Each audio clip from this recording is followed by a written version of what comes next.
পার্থক্য হচ্ছে এনসিপি কে আপনারা জেন জি কে রিপ্রেজেন্ট করেন, আপনারা জামাত জেনারেশন হইয়েন না। শুনেন, আর এনসিপি যে আমাদের দল, আমাদের হিরোরা যারা যুদ্ধ করেছেন, যারা এখানে আছেন, তাদেরকে বলে দিই, আপনারা জেনজি কে রিপ্রেজেন্ট করেন, জামাত জেনারেশন হয়ে যান না।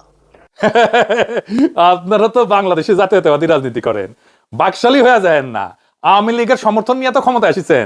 দেখেন নভেল কি কয়, সেও আপনাদের দাবরানির মধ্যে রাখে। দেখেন, আওয়ামী লীগকে স্পেস দিতে হবে, বৈধতা দিতে হবে, রাজবন্দীদেরকে মুক্তি দিতে হবে। আমাদের দাবি তিনটাই। আমরা আপনাদের পদত্যাগের কথা বলছি না।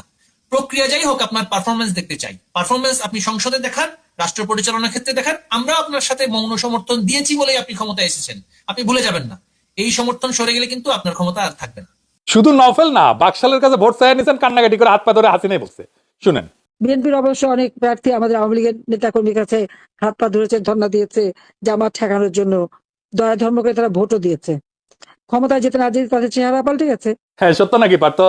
হ্যাঁ, এইভাবে কান্নাকাটি করে ভোট নিছেন? হ্যাঁ ভালো তো, আপনারা গোপালী হয়েছেন, এটা পাবলিক মনে করে আপনারা ভারপ্রাপ্ত আওয়ামী লীগ।